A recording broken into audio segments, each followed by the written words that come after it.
scatters its atoms through surrounding space to contribute to the formation of other worlds like or unlike itself. Star after star from heaven's bright arch shall rush, suns sink on suns, and systems crush, headlong, extinct, to one dark centre fall, and death and night and chaos mingle all, till o'er the wreck emerging from the storm, immortal nature lifts her changeful form, mounts from her funereal pyre on wings of flame, and soars and shines another and the same. Darwin. Such were the general tenets of Lucretius as a natural philosopher, tenets on which the reader will find him amply enlarging in the following pages. His doctrines as a moral philosopher may be noticed with greater brevity. His great boast as a moralist was that he freed men from the terrors of death and of suffering after death.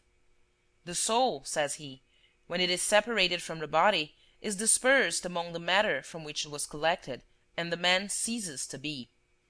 His atoms continue to exist, for they are indestructible, but his own existence as an individual being is no more.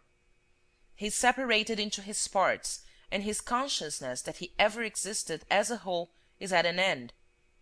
Of what has been, he will have no recollection. Of what shall be, he will have no knowledge. Why then should he dread to die, when after death no suffering can ensue? He that is about to die young may felicitate himself that he shall escape that trouble and affliction of which some falls to the lot of every man. He that dies at an advanced age may be satisfied that he has had so long opportunity for those enjoyments of which no man fails to obtain some. After a certain period, life offers nothing new, and why should we seek to prolong it? The greatest enjoyment of life consists in tranquil pleasure. To labor for honor and dignities, which are unsatisfactory when attained, is mere folly. Nature has supplied everything necessary to satisfy our wants, and to enable us to spend our existence in ease, contentment, and pleasure, if we only study the best method of making the most of what is set before us. A wise man can live on a little, and to live contentedly on a little is to be equal in enjoyment to him who has more than ourselves, and who, however much he may have, can have no solid satisfaction unless he is contented with that which he possesses. The highest degree of wisdom that we can attain is to be able to look down from the serene elevations of philosophy on the unreasoning crowds wandering beneath us, seeking for the path of happiness, and vainly hoping to find it in the pursuit of the splendors and distinctions of the world. Whether he really believed in the existence of gods, that is, of beings of a similar but superior nature to ourselves, it is not easy, from the perusal of his works, to decide. He at times speaks of gods, like Epicurus, as certainly existing, and enjoying a state of tranquil felicity, unconcerned about the affairs of the world, and unaffected by human good or human evil.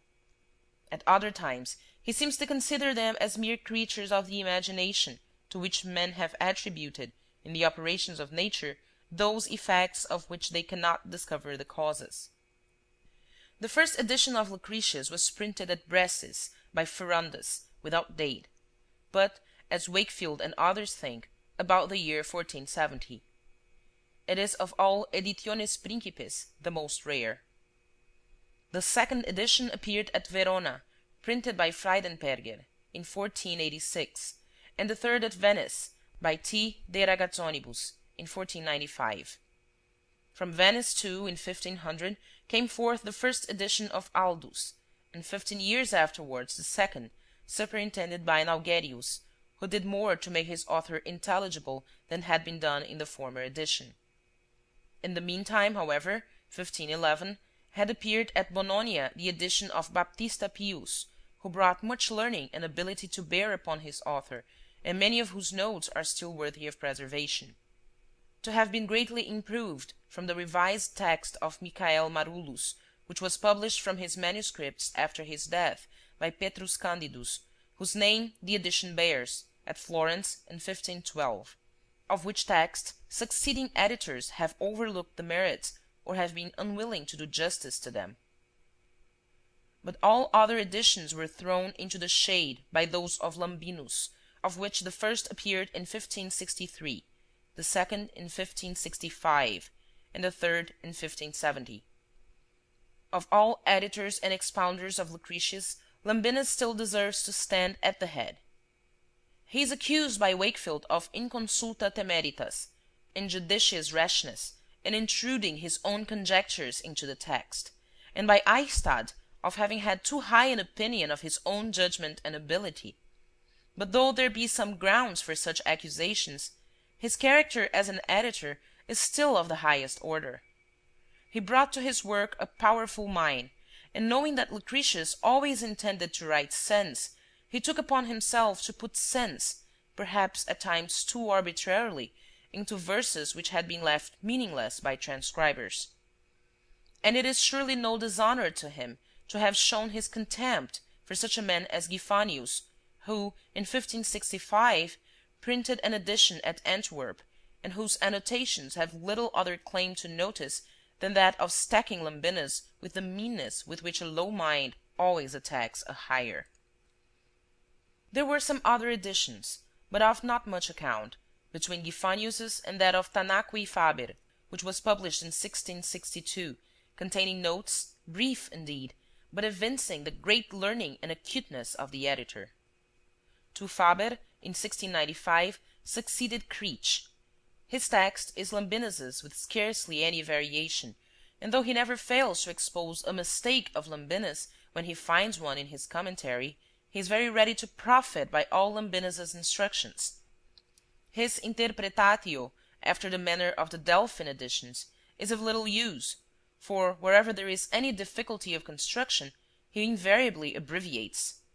Yet, if we may credit the last editor, Lachmann, multa rectius interpretatus est quam scripsit in philosophia explicanda sane diligens, sed linguae latinae imperitissimus.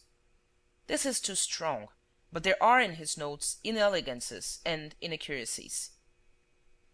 In 1725 appeared the splendid edition of Haverkamp, which is extremely useful as containing all the notes of Lambinus, Gifanius, Creech, and Faber, with a selection from those of Pius, and with a few of considerable value from Abrahamus Praegerus, a friend of Haverkamp. Of Haverkamp's own there is comparatively little. At length, in 1796, came out, with a dedication to Fox, the well-known edition of Wakefield. Wakefield had discovered, by the inspection of a manuscript or two, that Lambinus had taken, as he thought, unjustifiable liberties with the text of Lucretius, and conceived that he should be enabled to restore it to something like its original integrity. Had he been content to reinstate only those words or phrases which Lambinus or others had unreasonably ejected, he might have done greater service, but he replaced also such readings as any editor would have been blamed for suffering to remain. I will give one instance. In Lambinus and Creech, the 863rd verse of the third book stands thus: Interrupta semel cum sit repetentia nostra. Repetentia nostra, our memory or recollection. This is intelligible, but Wakefield, finding in manuscripts nostris, replaced it as a crux to his reader, who, as soon as he comes to it, is stuck fast. What, he inquires, is to be understood with nostris? It is vain to seek for anything in what precedes, and he must consult Wakefield's notes to find that, according to Wakefield's notion, rebus must be supplied. How much the difficulties in an author may be increased by such changes is easily conceivable, but he who has only read Lambinus or Creech's edition of Lucretius can have no conception how much the difficulties in Lucretius have been increased by Wakefield's arbitrary alterations. Whether Wakefield ever construed through a brick wall, I do not know, but that he has raised abundance of brick walls through which others are left to construe is manifest. There is in his notes, besides other unnecessary matter, a vast quantity of superfluous railing at the inscitia and inverecundia of Lambinus, and the inscitia and stupor of Creech, of which the reader may see an